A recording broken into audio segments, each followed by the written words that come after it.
Hi, and welcome to the SaVeg Podcast. I'm Rose, and I'm a content creator going by the handle Cheap Lazy Vegan, and I also own a vegan cafe by the same name as the podcast, which is SaVeg Cafe. And I'm Daniel, also a vegan, and one of your favorite guest stars on Cheap Lazy Vegan's YouTube channel. We're two friends currently living in different countries, and we'll be giving our savage take on all things life, veganism, and the latest trending topics. So basically, whatever comes to our minds, because we love to talk. You are currently listening to the previous episode of this podcast, but if you would like to listen to this week's episode and get some exclusive content, go over to patreon.com/thesavagepodcast. Hello, everybody. Welcome back to another episode of the SaVeg Podcast. Hey, guys. So today we are doing... Why are you so awkward? I don't know. I just feel no matter how many times we record these, the intro is always very awkward. Yeah, it's weird. I don't know why. Anyway, today is a special episode. We are doing the SaVeg Slice episode. Is this 3? This is the SaVeg Slice number 3. Number 3. So if you guys are not familiar with the SaVeg Slice, it is the segment of our podcast. The segment of our podcast of where which we discuss...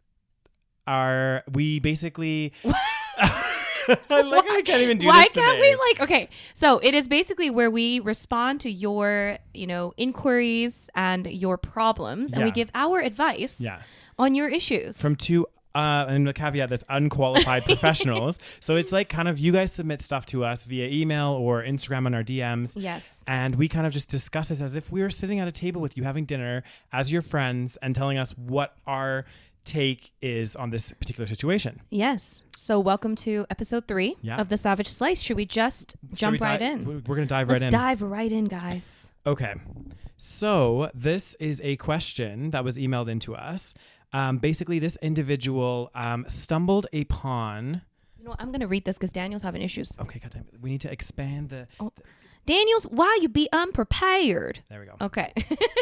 So situation number 1. Did you write this? No, I just copy-pasted it. Okay. So this is what this person wrote, okay? The first one is related to a story I stumbled upon on the internet a couple of weeks ago. Some supermarkets stopped buying certain coconut goods after the fact that these were produced with the help of chained monkeys transcended to the media. Okay.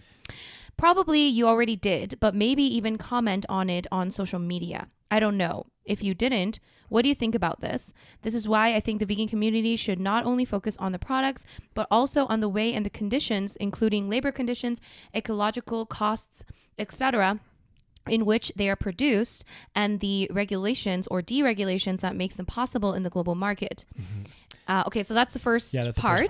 Should we read the second part and then just... Why don't we answer the first part first? Okay, so coconuts. Have you heard about this? I've known about this. So I have heard about this. Yeah. So basically, I guess the scandal or the thing that was happening is some particular coconut producers or producers of coconut goods were using the labor of monkeys. So they had monkeys that were chained or I'm not exactly sure. This is very common practice, actually. It's not just some. It's actually quite common in, I think, in certain countries. Yeah. I don't know exactly which countries, but it is common in certain countries. So they do say that some coconut products are pretty, they're tainted, if you will. But how do we know as consumers which ones are tainted and which ones aren't? I have actually looked at this before, and I had a list...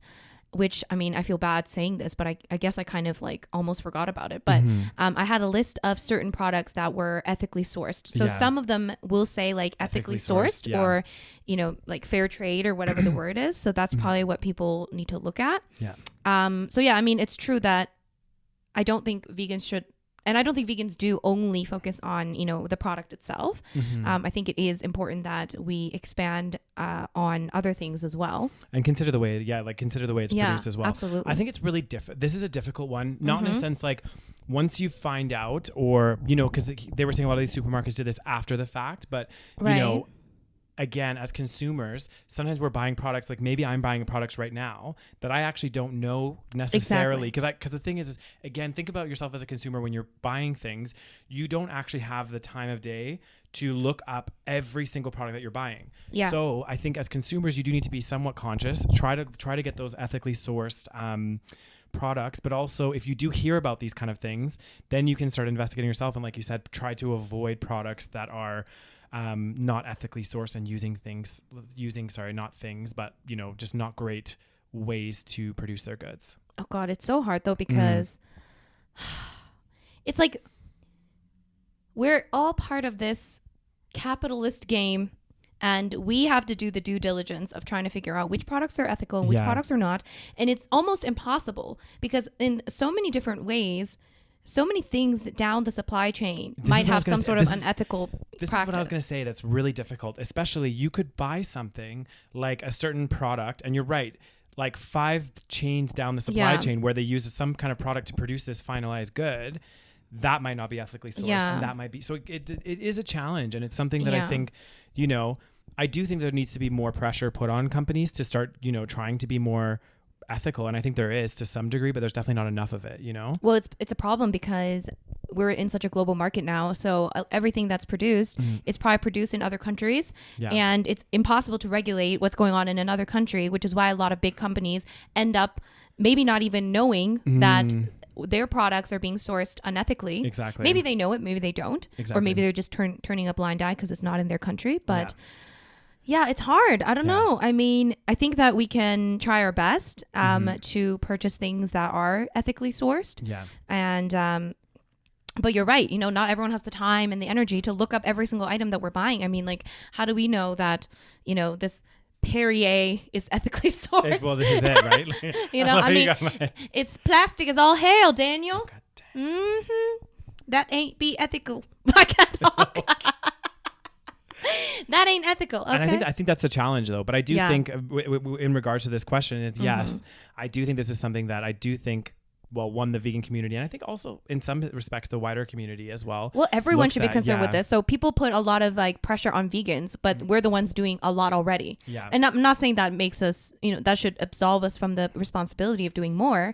But people do like to, they do the whole, you're vegan, why don't you care about this sort of thing with, you know what I mean? It's like when people that don't really care about the environment will point fingers at somebody that claims to be an environmentalist, but maybe uses a straw once in a while. They're like, oh my God, you're using a straw. You're such a hypocrite. Because people just want to call it hypocrisy. But I don't think that's the case here. No. I think with veganism, it's easier in a sense because we know certain products to avoid. So we know for a fact that meat, we're going to avoid it. It's unethical.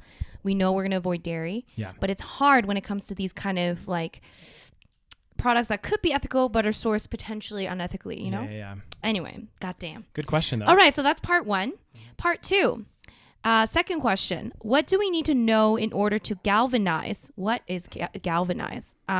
Galvanize the sufficient portion of society to stand up for this cause, because this cause is not only important for animals' welfare, it's also crucial for the transition we all need to do if we want to make human life sustainable on this planet. I think he means cause as in veganism. Yeah. So how do we do that? I think the movement, especially, or at least in Europe, needs more social awareness and less short-sighted, short-term entrepreneurship. Just focus on pushing products and expanding certain markets. As in, I think what he's saying is that we need to focus on the bigger picture rather than focusing on creating more vegan products, essentially. Yeah. Which I think that's a pretty good point, actually. I do think a lot of the vegan movement is still very heavily focused on just, creating the next vegan chocolate or the next, whatever. And it still feeds into that same system, which is the capitalist system. And the question is it fixing a lot of issues, or are we just creating new problems? I don't know if we're creating new problems or we're just avoiding the real, avoiding talking about the real things that could potentially make the change. Because sometimes I think about this too. I'm like, sure, we can avoid animal products. And I do think that does something for sure. But then we talk about things like coconuts, and I think we have to talk about things that, how do I say this? we can't just focus on, oh, we just need to avoid animal products, and that's the end of the discussion. Because then that's not really, I mean, if you're just focusing on not eating animal products, then really you're not focusing on some of the wider issues, right? You're you're more making, and this might sound really bad, but it's more you're making a dietary choice to avoid animal products versus some of the like wider issues that are taking place. I don't know. It's hard. It's a tough one. Yeah. I do think there needs to be more social awareness. Yeah. And what I mean by that as well is social awareness in a sense that I think there needs to be wider, more of a push. And I'm sure this is happening in some degree already, but more of a push on education systems and on places where we learn about where food comes from. I think that needs to be the big thing. Because I think about my education, and I brought this up when we talked about our vegan stories, and a lot of the products like dairy, especially this kind of stuff, I didn't actually put 2 and 2 together that, you know, it came from a cow and you had to remove the baby and all this kind of stuff.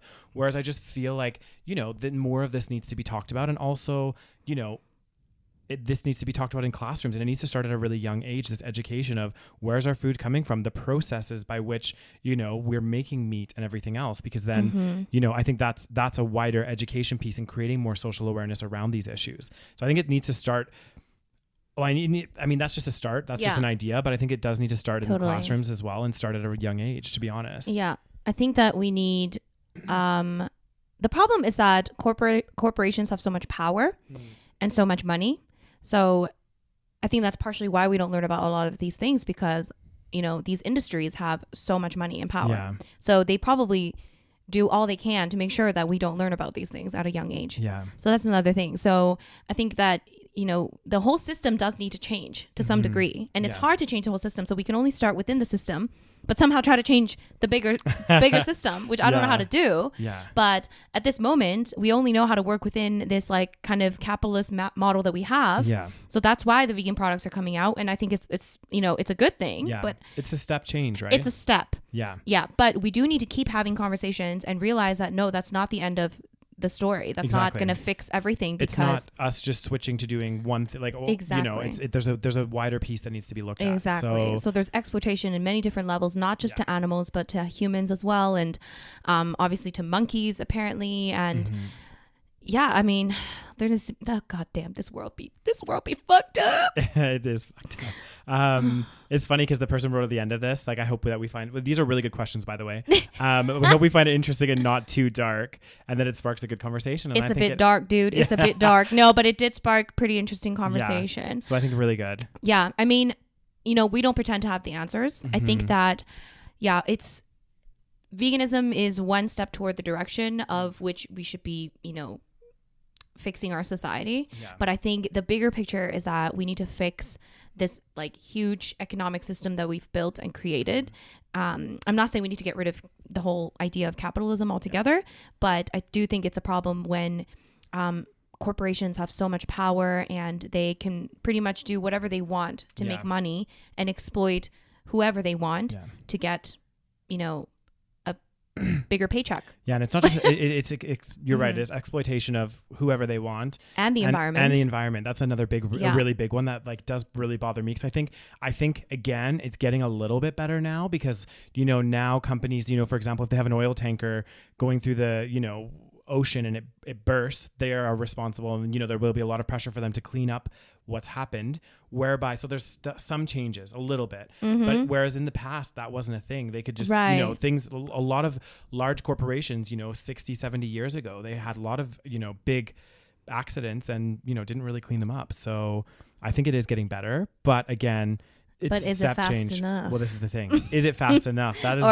the question, Rose. God. Are we spiraling into self-destruction? I don't know. I think we might be. Oh, God damn, because we're not making the change. We won't make the change till we get slapped in the face. Oh, God. You know, this is the problem, because it's like how do I say? It's like a self-destructive system that we've created, because we've created the system with, again, this capitalist idea of like constant growth, like we've talked about before, constant growth and constantly wanting to make more money and compete and have bigger products, faster products, more innovative products. And at what cost, right? Because if you have to constantly grow and constantly make new products, of course that's going to have issues on the environment. Yeah. But then what? Then are we just going to pull back and say, okay, no, we don't go with this anymore? Yeah. But then what? Exactly. It's a really tough one. I think I might have talked about this on another podcast as well, but I saw this really, really good meme, and it was like this like old man, like really old man. Obviously he was like passing away or whatever. And he had this like massive bag of coins. Okay. And he was handing it to his, I don't know, grandson or something. Sure. And the grandson was sitting in like a desert with like all dead trees and wearing a gas mask. So it's like all this wealth was being passed down at what cost? You know, the environment's fucked now. And here, thank you for all this money, but what does that even mean? What does it even mean now? Yeah. You know, so it's kind of a scary thing. God. What's going to happen? Yeah. I think this is something we can get into in another episode as well, like more in detail. So dark. But it is I don't know if I want to spiral too far down we always talk about this kind of stuff though. Yeah. And sometimes I feel like there's hope. And then sometimes I'm like, God damn it, we're fucked. Oh, God. I don't know. I feel like we're too far gone. I almost feel like we're too far gone. And I also feel like the majority of the world does not give a fuck. Yeah. Well, the majority of the world is like starving, don't have enough food, and are barely surviving. And then the other half of the world are, you know, we're just on social media and watching the Kardashians and, you know, it's just squirreling away money. Yeah. So basically we fucked. Oh God. But maybe somebody else has a better theory. Leave us some comments, guys. Let us know. Please give us some hope for the future. Yeah. Shall we read Situation 2, Daniel? Can I read it? Yes, of course. Okay. So, thank you again for your incredible podcast. Aww, thank you. It's so brilliant and entertaining. I really love it. Here's my question for your next episode. How can we stop people pleasing and still be kind and polite with people? For instance, I'm trying to eat more and more plant-based, still an omnivore, but I'm cooking a lot of recipes from Cheap Lazy Vegans channel. Oh, Lord. And I'm now eating more and more plant-based, but my friends and family don't really understand it, and they think I'm being difficult. I'm French. I live in France. The vegan lifestyle is not really accepted in France, and even in the big cities, it's very difficult to find vegan options in restaurants. The government still says that a plant-based diet is dangerous for children, for instance. We are way behind. They act as if my choice was questioning their lifestyle when it's really about me and my decisions, but they don't see it that way. I want to keep being true and honest with my journey, but it's so difficult to be in constant confrontation with people. What are your recommendations? You want to start, Daniel? God damn, this be a really hard. This is a tough one. It's a tough one. Because anytime you're mixing, like, not mixing, but like talking about, you know, friends and family and veganism, it's always it can be a real challenge, especially I guess it would be more difficult living in a country such as France where it's a little bit further behind, I guess, in the vegan movement, and people don't really understand it as much as they do in other places, I guess. Yeah. I guess one thing that we kind of mentioned before is just try to, well, first of all, I would try not to be too, this is my take on it. I try not to be too confrontational. And I just try to get people to understand where I'm coming from. And again, I just think communication is the best thing. So just trying to like really communicate well with these people, these individuals, your friends, your family, to let them understand your reasons and why this is really, really important to you. I think that would be my kind of key advice, and just try as best as you can. I know it can be hard, but just try not to be too confrontational with those that don't understand, because sometimes it takes people time, you know? Yeah. And what about you? Oh, what would you say? You be finished. I'll be finished. That'd be my advice. That'd be your advice. Short and sweet and simple and to the point. That's never the case. That's why I was waiting for you to keep going. You want me to finish my novel over here? Mm-hmm. God damn, usually I'd be fighting for space on this mic. This is true. So, yeah, like Daniel said, I think especially in the beginning, when you're first starting out, that is when you will get the most amount of like backlash or confrontation from your friends and family, because they're not used to it. It's something new to them. They don't understand. And I feel like people don't like change, and they don't like when somebody they know changes.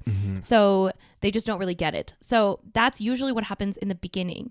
But then as time goes on and they realize that you're just doing your own thing, they'll just kind of have to accept it. You know, it's just like they just get used to it, and then they'll get bored with talking about it. Maybe they'll throw in a stupid joke once in a while, which still happens, but you know what, whatever. So I do think it will later on, as you just, you know, this becomes more your life, it's going to become less of a factor. So that's one thing I want to note. And You can absolutely be kind and polite with people, but not confrontational, but still stand up for whatever lifestyle you're living. Of course. Yeah. So I always say kill them with kindness, you know? Damn, Daniels. Will you be good at that? I ain't. I just kill them with my evilness. No. Not true. I think that, you know, as long as you are not trying to like push them, and I wouldn't try to push them or, you know, be, how do I say, preachy. Just kind of live your life, do your thing. If they ask you kindly, like, you know, why are you doing this? And you can explain to them your reasons, but try not to be like preachy on them, because I agree 100%. Exactly. Because think about us when we were younger, before we went vegan. Yeah. If somebody we had met had been really preachy with us and had been really like pushing this on us, I would have almost like, it would have put me off. Yeah. You know what I mean? Well, it wouldn't have necessarily put me off. It might have made me think about it, but at the same time, when somebody, especially when I was younger, if someone's telling me not to do something, right, I was just you want to like, do it. Yeah, I was just like, well, yeah. And like, even if the thing is, you can still, again, explain to people why you're doing whatever it is that you're doing, like veganism, for example, or eating more plant-based. Yeah. And, you know, you can explain it to them like, oh, I'm doing this because like it's beneficial because, you know, of me or whatever, or I believe it because of an ethical thing or whatever it is. And you don't know how much that might impact them later on. So just because they are like, okay, cool, whatever, doesn't mean that they're not thinking about it later. As Rose likes to say, you plant the seed. Yes. So even by having these conversations, and you might think in your mind, oh, they're not getting it, this is really frustrating. By even having this conversation with your friends and family, you're already planting the seed. You're already making people start to not saying that they're going to become vegan or anything, but it starts questioning, and they do start thinking about it. They think, oh, okay, well, this person in my family is now eating vegan. That's interesting. Yeah. Oh, there's a documentary on Netflix called Game Changers or whatever. Maybe I'll check that out. You know, it starts the wheels turning, basically. So yeah, hope that answers your question. It is harder, obviously, in certain countries like France, for example, if people don't understand you know, why you're doing it, but I mean, hopefully things will change soon. This is so true. All right, what be next, Daniel? What be next? This is actually, this is an interesting one. Oh God. And I believe that this is actually from one of our Patreons. Okay. This question. So, hi, Rose and Daniel. Hi there. Hi there. Could you talk about forgiveness sometimes? You seem to get along with all kinds of people regardless of what they eat.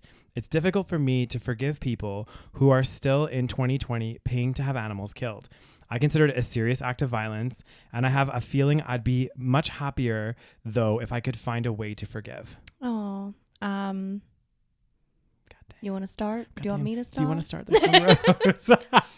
Well, give me some ideas. Oh, goddamn. Well, here's my perspective. Obviously, everything is coming from our perspective. Yeah. My perspective is that people are a product of their environment, and people are not evil or good. They're just a product of their environment, and of course, a mixture of a few other things. And I personally believe that a lot of what we decide to do is not actually simply our decision, but a product of what society has made us. So, for example, the reason why so many people eat animal products is because of the society in which we grew up, and they may not know any better. And that's just, you know, that's just how they have molded, you know, as a person. And so even if they might find out something because everyone else is doing it, they might think it's acceptable. So we do a lot of things because it's accepted in society. So I don't know. For me, I don't see it as like, I don't need to like forgive necessarily, because I don't think that it's necessarily people's faults that they are deciding to eat animal products, even if they find out what it is. I don't know how to. Yeah. Do you see what I'm saying? No, I know what you mean. It's a tough one, because you have to remember, like, I look at myself and my own personal journey, and, you know, I've discovered and I've learned a lot, and, you know, I'm vegan now, but like in the past I wasn't, like years and years ago. Did that make me a bad person at the time? No. And I just think that everyone, like you said, they're on their own journey, right? So it's just such a tough one, because, you know, like we even have like quite a few friends that they understand exactly where we're coming from, and they appreciate the, you know, they understand. They said basically every argument for veganism, you can't argue against it, right? But they still eat meat. Yeah. So it's so hard because, you know, society in general, that like we're kind of a product of, like you said, the society that we grew up in. And from the youngest age, from the day we're born, this is what we're kind of, the information that we're fed is that, you know, it's okay to eat all of these products and it's okay to, you know, buy eggs and do all this stuff. So it's a really tough one because I don't look at it as forgiveness either. Mm-hmm. I look at it as, you know, I don't know. Yeah. It's hard. It's hard to, like, I get it. I get why, because it is obviously a violent thing, because the end result is that animals are being, you know, slaughtered and they're killed and they're suffering. So of course the logical thing would be that if you're a good person, you wouldn't contribute to that. So that's the logical way to think, but we're very not logical as a species. Yeah. And we behave in ways depending on the social construct and what's happening in our society. So like, for even acts of violence, not that I would forgive, but you have to understand it comes from somewhere. Because we always talk about this, like if somebody is like a serial killer, for example, usually they come from an extremely abusive childhood, right? So they went through hell and back as a child. Maybe they got abused. Maybe they got, you know, beat physically, up. Sexually abused. Maybe they were never loved. Maybe they never had proper parents to tell them any better. And then they grow up and become serial killers or, you know, very violent people. I wouldn't look at, it's hard not to look at them as evil people. And this is an extreme example. Obviously, I'm not saying that people that eat animal products are serial killers. Okay, I'm just making an analogy here. And so when you look at that, the most extreme example, and even from that example, you can see that there's a pretty direct correlation between, you know, the violence that you commit and, you know, the kind of violent environment that you grew up in. Yeah. So you have, like, if you understand that, then I think it's a bit easier to, I guess, like, forgive in a sense, or understand at least. Understand where other people are coming from. Exactly. Yeah. Because I do have empathy for those people, even if they commit serious acts of violence. Yeah. Like directly, like killing other people or something like that. I still can find it in my heart to at least understand, because I know that, like, who knows? If I grew up in that kind of environment, I could have become whatever horrible person. This is just it. We don't know. Exactly. Right? So I try to put myself in that position as well. So it's hard. But hopefully that kind of helps understand. Yeah, I hope that. Any closing remarks on that one? No, again, I mean, it's a challenging one. And I understand where you're coming from. And I just think, just taking a step back and thinking and trying to be, you know, understanding and empathetic of where other people are, you know, their background and what they're coming from as well. And again, remember that we are kind of a product of the society that we grew up in. And, you know, it's a completely different way of, you know, thinking, I guess, you know what I mean? So it's a tough one. It is. So, but well, hopefully that helped. Hopefully that helped a little bit. Next. All right. And this one is also from one of our Patreons. Okay. So this one is a little bit interesting. I have a sort of fuzzy understanding of intersectional veganism, but not all clear about it. Basically, I don't know, Jack. Would I be right in assuming being a minimalist and vegan would be intersectional, or is it more like that? Any light to shed? Do you know anything about intersectionalism? It means like, it's like thinking outside of just, so veganism focuses more on like the animal and ethical part of that, whereas intersectional would be looking at women's rights and, you know, minimalism, I guess, would be also lumped in there when it looks at wider societal. Yes. So it's kind of like what we talked about in the first kind of bit. Yeah. Because so from my understanding, I don't know that much either, but from my understanding, it's exactly what you said. It's basically it's looking at not just veganism, because veganism is just looking at one kind of piece of the pie. Yeah. Whereas intersectional veganism would be, intersectionalism would be looking at everything and how it all kind of connects and all of the different ways of oppression and discrimination toward women, people of color, or just like the whole kind of shebang. So, and environment as well. So, so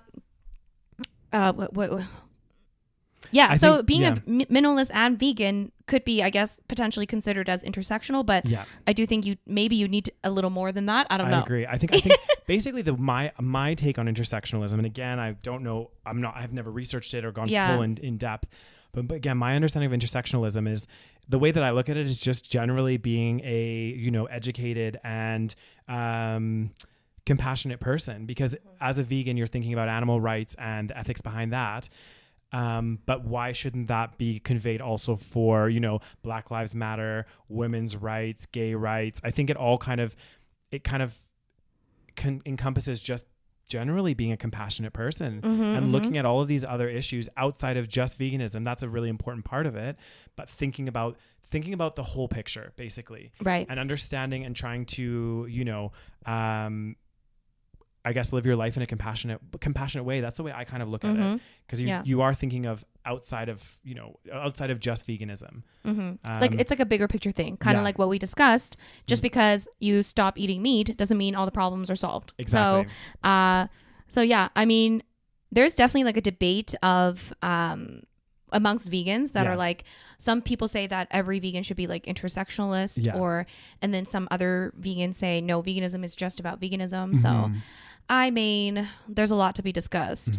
Well, I do think that it is kind of, I see both sides to that kind of argument. So I see the side of which, like we said, I think it's important to look at the bigger picture and look at different ways of, our fucked up society and, try to fix, the whole thing. But I also understand the perspective of vegans that say, no, we need a specific movement just for animals, and we need to focus on the animals because this is a huge issue that no one's really talking about.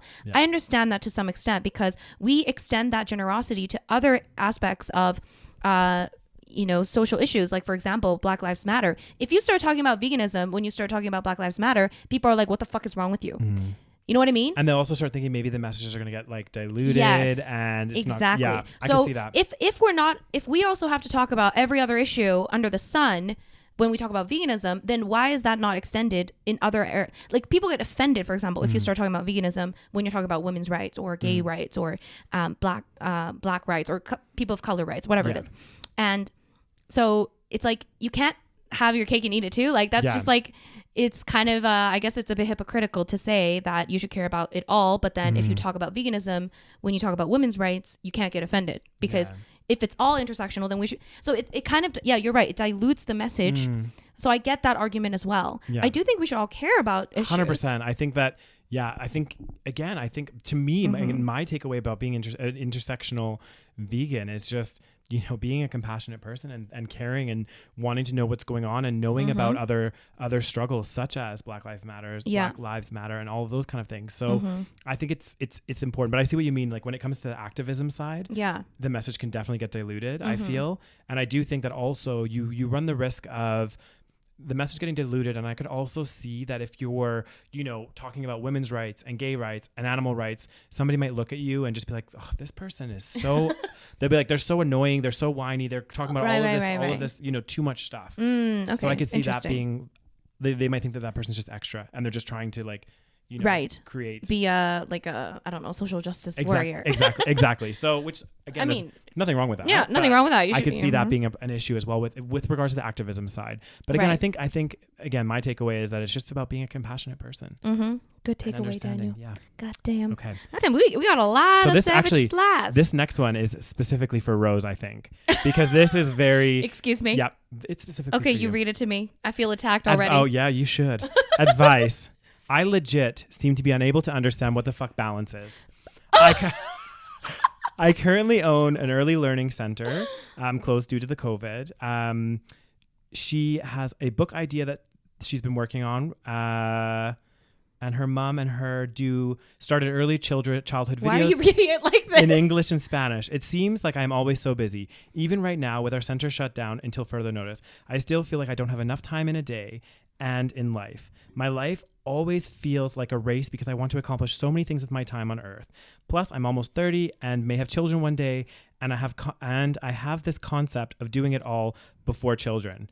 Okay, so the question, how do you find balance in being productive / making your dreams a reality / resting, and how can you be happy regardless of where you are in relation to accomplishing your goals? When I see documentaries like Kevin Hart, he freaking hustles. It makes me want to hustle. But I also wonder how healthy that is. Rose. Excuse Excuse me, you think I have no balance? No, I think you're getting better with balance. God damn. So, well, I mean, apparently you think I have this issue, so I don't think I can give it my advice. no, I think you can, because I think you've gotten better. Oh, you think? Well, okay. So yes, I'm definitely a very similar person to this person. Mm-hmm. Okay. So I get you. I feel you. Mm-hmm. I'm all about the maximizing, You're a maximizer. I am a maximizer. I'm all about, I want to do everything. Yeah. And even now, if I could sit down and I could write down all the things I want to do, I'm sure I could come up with a pretty big list, but I don't have time. Yeah. I think number one is recognizing that, unfortunately, as much as we want, we only have limited time. Okay. Exactly. So we have to prioritize. Everything is a sacrifice. Yeah. So if you're working on your, a bunch of your, business projects and career advancements, you have to understand that that is potentially a bit of a sacrifice of what you might, of your travel plans or, you wanting to, raise a family. Okay. And it doesn't mean that you can't do all of these things, but you just can't do it all to the extent that you want. Mm-hmm. So I think you have to recognize that, because it's impossible. Yeah. And I think the second thing would be like, why are you doing this? Like, ask yourself, why do you feel the need to fill your time with everything and do everything? Because is it because you think that you're going to be happy when you achieve these things? Or is it like, what is it? Like, you have to ask yourself that question, because sometimes what happens is like you hustle, like maybe Kevin Hart, and then you get to this spot that maybe you always wanted to be at. And then you realize like you're not really that happy, or you're not really that satisfied. Like, what was I hustling for? Why was I doing this? So that's something that I think you need to ask yourself, and what you value at the end of the day. Yeah. Like you have to come up with like maybe 3 core values, maybe, and then recognize that, you can't have it all. Yeah. And I think also, exactly, this is it. There is limited, that's a really good point. There's limited time in the day. And I think also, while it's really good, and I think it's important to have that sense of hustle and that sense of getting stuff done and that sense of, having lots of projects going on, because actually I'm kind of like, this last couple of weeks, like, has been kind of a weird one for me, because I've been, unemployed and whatever else. But I prefer it when my life's actually go, and I have more things going on, because actually I'm more productive.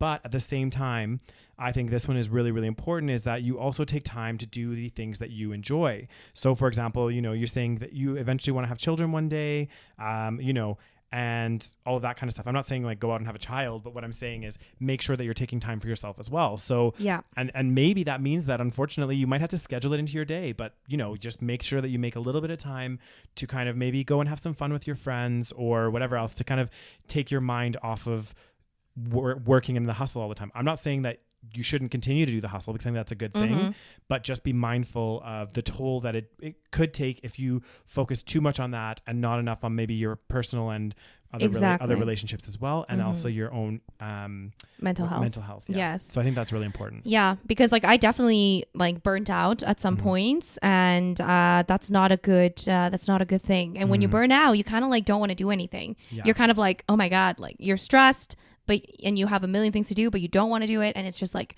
anyways, so you might want to try to avoid burnout, because at the end of the day, usually when you hustle like this, you're going to burn out eventually. Yeah. So you need to make time. You're right. Like you might want to schedule it in your day. That's what I usually do.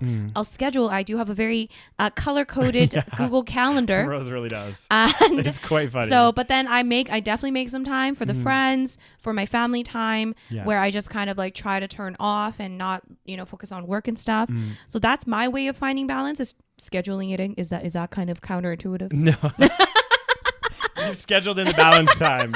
No, but I think, do. But I think it's by taking the time for those things that you enjoy. Yeah. Is that you are able to have more of a balance. So whether you have to schedule that in or not, at least you're making time still to do things that are outside of work that you're enjoying, that maybe it's hanging out with a friend or spending some time with your parents or whatever it may be. Yeah. But it's taking that time away from the hustle.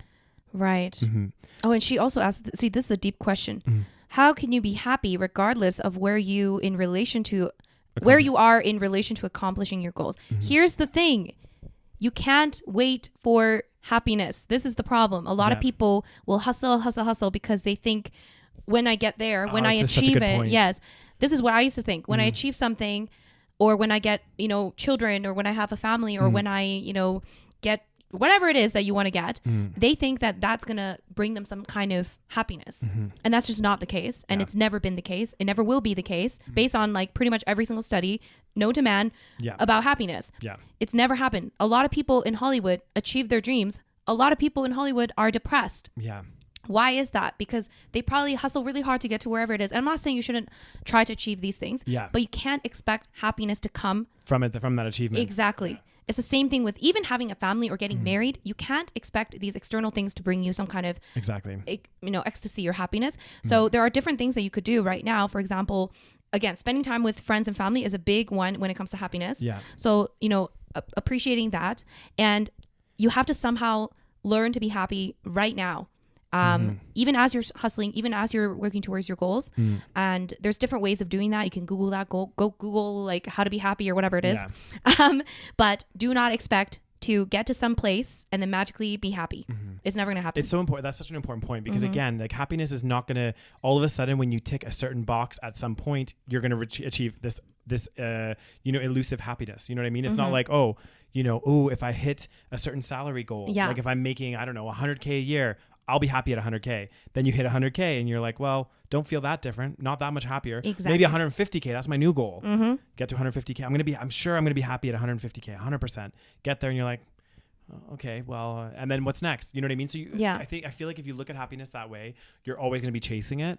Yeah. And you're never going to be getting it. Exactly. It's really sad. Yeah. Well, that's what I thought when I became a YouTuber or before I became a YouTuber, like full time. Yeah. And then, I thought, like when I get this dream job that I want, I'm going to be happy, right?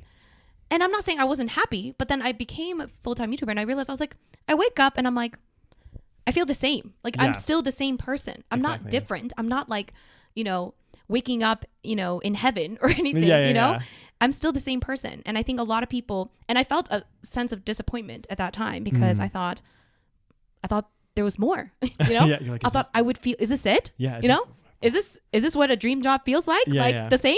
And I'm not saying I wasn't happy. I'm totally happy with my job. Absolutely. Yeah. But I had to learn different ways of realizing that there's nothing like a job is not going to give me happiness, So hopefully that helps. Yeah. Goddamn, it'd be deep as hell. These questions, gosh. Oh my God, how many questions? Oh, goddamn, there'd be a lot. Yeah, there's two more rows. Oh, goddamn, we got the times. Okay. Yeah. Can I read this one? You sure can. Okay, guys. Situation number 6. Hello. I'm messaging you to request a topic for a podcast.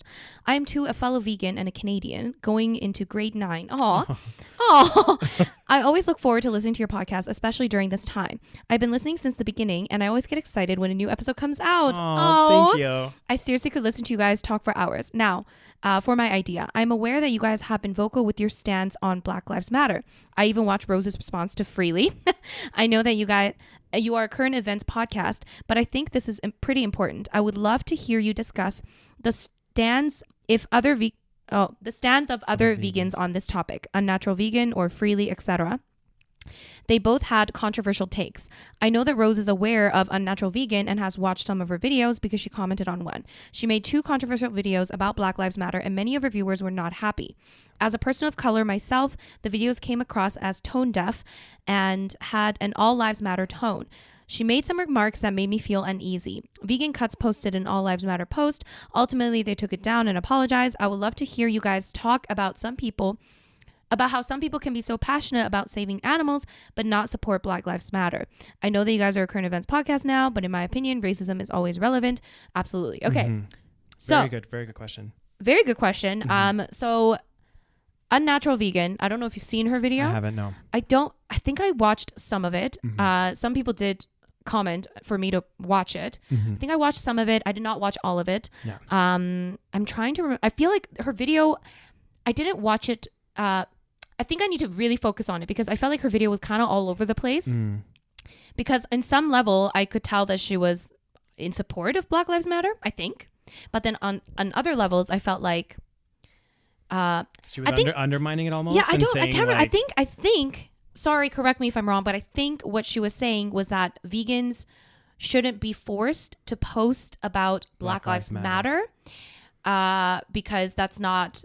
Yeah, I'm okay. Now I remember a little bit. So I think her stance was that vegans should not be forced to talk about Black Lives Matter. They shouldn't be forced to support Black Lives Matter almost. And I think that's where people got really, offended. Yeah. I think that I do think that maybe I'm trying to think.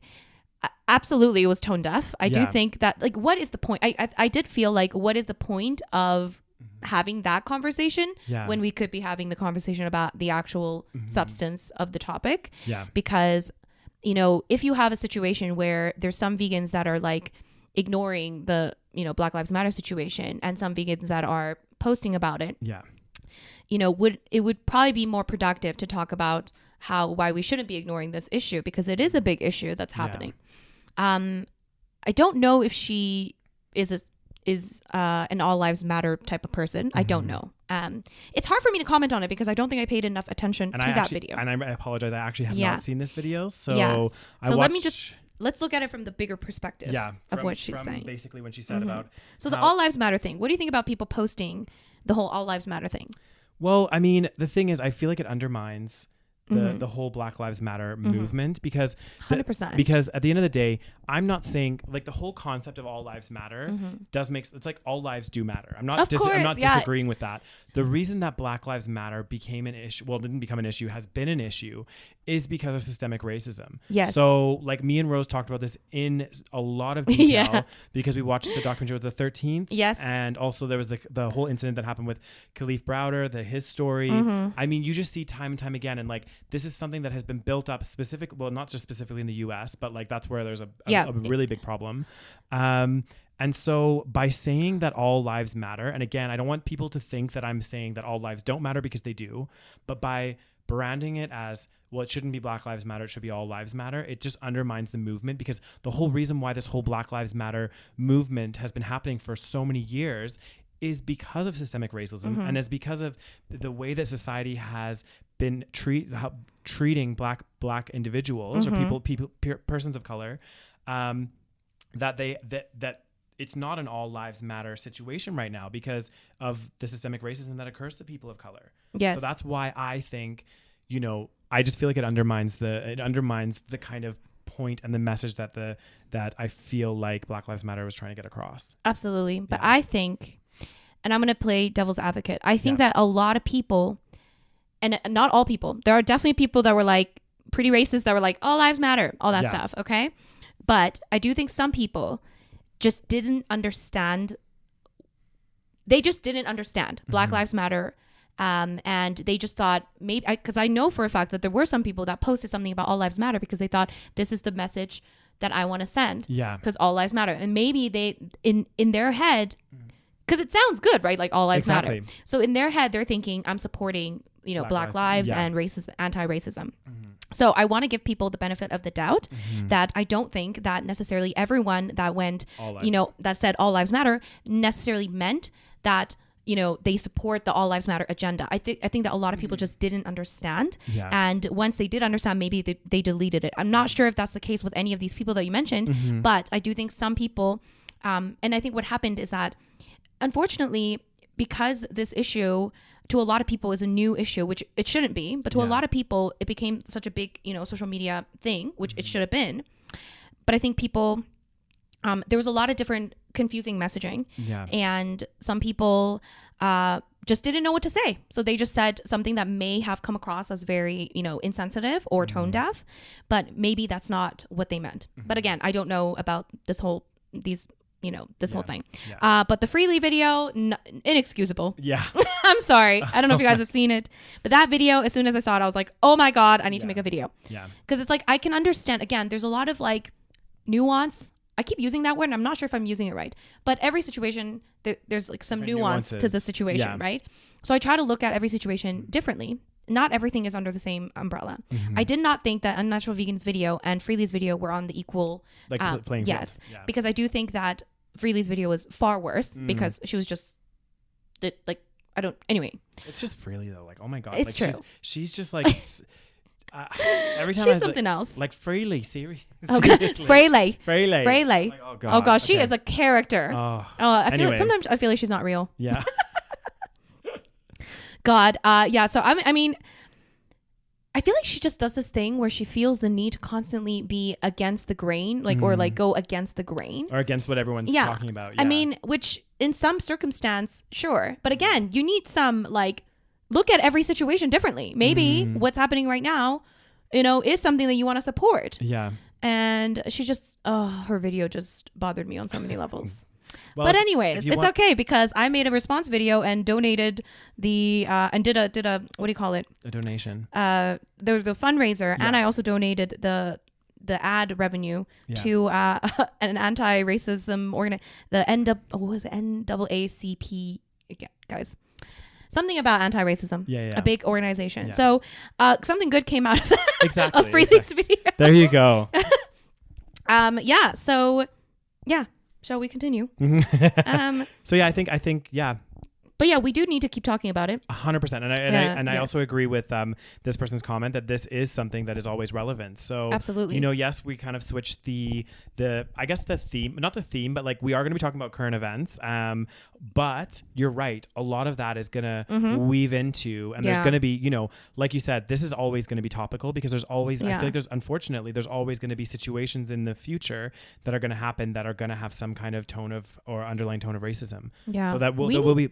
We need to do an episode on Canadian racism against Aboriginals. That's true. Because that's something that, again, that's another thing. I realized, I had a few conversations recently where I realized that, like, I don't think it's as numerically significant because there aren't as many natives as there are, you know, African Americans in the US. But some of the things that have happened to natives and still happen as a result of what happened to them earlier and still now with the policies that we have, we are, you know, kind of doing similar things. And we kind of, because there aren't as many of them, I feel like our society just pushes them away. It's actually a problem. And also not just because there aren't as many, but because they're living in like reserves. And we kind of, you know, our government, whether knowingly, like intentionally or unintentionally, now it's become like a system. Yeah. But, you know, we kind of just like put them aside where we can't see the Aboriginals. And also, I could be wrong, not 100% on this, but I'm pretty sure. No, actually, I'm like 99.9% sure because I recall doing a paper in university on this actually. And there was it's about basically they make up a small percentage. The Native Americans make up a small percentage of the Canadian population. However, they are vastly overrepresented in the prison system. Oh, 100%. So you're having this similar kind of thing, but just to similar. A smaller scale. Yes. But the similar kind of outcomes as to what's going on in the US. True. So that would be a very interesting thing to talk about actually. Because like, you know, when I mentioned that like the problem isn't as like I thought the problem wasn't, you know, as bad in Canada. But then I'm like, is it only because did I only think that because there aren't as many? You know? Because it's not as numerical. And again, we've kind of, I don't want to say this, but like the government has almost segregated. Yeah. So then we don't see them. Out of sight, out of mind, right? Yeah. And it's sad because when we do see them, a lot of them, because of, you know, the years of getting, you know, mistreated, a lot of them have a lot of drug problems and alcohol problems. Yeah. So then what are we going to think? We're already going to think we're going to have judgments about these people, even though it's not their fault. Yeah. Anyway, that's a whole new topic. That's another thing that we need to get into. But that's something that, we need to do a little more research on, and maybe we'll do an episode on that. Yeah. Okay, Daniel, you go. This is the last one. Okay. Oh, it be about racism again. We becoming a anti-racism podcast. Hey guys, I already submitted a question, but if there's room for another one, I wanted some advice. I'm making an animated video for children, elementary, to teach them about racism. I have it all on a storyboarded out, but feel a little stressed, wanting to make sure it conveys the best message and impact as possible. Upon doing research, I feel strong about what I came up with, but like to ask your thoughts on what you would tell children regarding what is racism and how to lead them the right way. Whew. Thank you so much. That's hard. Wow. What would you tell children? If you had little Daniels running around, what would you tell them? I don't know. Way to put me on the spot. 'Cause I don't know how to talk to kids. I know. This is the thing. I don't know how to talk to kids. Gosh, this is actually really hard. This is hard. Because like, what do you tell children? I mean, what would you tell your children, Rose? I mean, oh my God, I don't know. Okay, well, again, we are not qualified to be, telling children anything. No. I think what I would try to do is, I think if they were, I think I would try to put a positive spin on it and not necessarily talk about like, oh, there are some people that think that certain races are not good enough. Like I don't think I would put it that way. I would maybe just say that no matter, like, we're all different because we all have different backgrounds and different, color of skin and different hairstyle, whatever. Yeah. But I think I would say something about how none of it, like, we're all born in ways that we can't control. Yeah. And none of that really matters because we're all, we're all living sentient humans. And exactly. Yeah, I don't know. Like, I think I would do the same thing, especially for young children. I think it's important to be like, just to identify that we're all, what was this? There was a really good expression where it's like, basically we are all the same internally. Yeah. You know what I mean? We have like very similar internal anatomy. It's just like, we all happen to like look different, So I think that's something that I would want to try to get across to my kids or to young children. It's just that, everyone comes in all different shapes, sizes, ethnicities, all this kind of stuff. So I think that would be the best way, is start them at a very young age. And actually there was a really interesting show just to talk about like racism and children, and just shows you, I feel like, racism is something that's built up through society. Like, as a child, you're not innately racist. Because I remember watching this really cute, I think it was in the UK, it was like a BBC show or something. And it was like they were watching basically like kids in ECS, or really young kids, like 5 years old, right? And at that time, all of the kids would like hang out with each other regardless of color. None of that mattered. Right. They were just all very, very friendly. And it's not until a bit later on that sometimes, racist stuff starts to come out. But in the beginning, when we're all innocent and sweet little angels before we get corrupted by society. Exactly. So I think that would be the most important message, is that although we all, we look different, we're all humans. We're all the same. You know what I mean? So yeah. God damn. That'll be my message, and good luck with your presentation. I'm sure it sounds like you've done a lot more research than us, and probably, you probably teach children, so you would know kind of like what to tell them. We're like, we don't teach kids. We don't know what we're doing. So, and I think, and you know what, actually, the fact that you're, doing this in a classroom, I think that's fantastic to talk about, racism, and talk to kids about, trying to steer them the right way, I guess. So I think that's really fantastic that that's taking place in classrooms. Yeah. Is it in a classroom or... Okay, maybe. Yeah, and animated for children in elementary to teach them. So yeah, elementary. Oh, she could just be showing. I don't know. Well, you're right. Anyway, either way, they're gonna see a video. Oh God. Yeah. So interesting.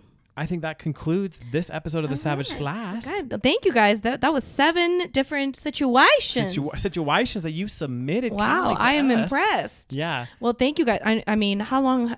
God, sorry if we made you wait, guys. I'm sorry. We can't do these very often. I know it's getting a bit like I think we still want to do them. Right? Yeah, we do, but like they might not be timely. I'm just warning you. So if you guys still want to submit any, problems or issues or situations or questions that you may have for us for the next episode of the SaVeg Slice, you can email us at thesavagepodcast@gmail.com or send us a little DM on the Instagram. Slip into our DMs on Instagram. We have a lot of fun discussing these and stuff. So keep them coming. But realize that they may not be timely. Yeah, I do apologize. They might not be right away, but we will get around to it. We'll try our best. Yeah. And I hope you guys enjoyed this episode. Don't forget to check us out on Patreon. Yeah. We do an episode every month, a bonus episode only for the patrons. That's okay. True. So that's patreon.com/the SaVeg Podcast. The link is in the show notes. Of course, follow us on Instagram at the SaVeg Podcast. And anything else to say? Thank you so much for listening. Bye, guys. See you next week. Bye. Bye.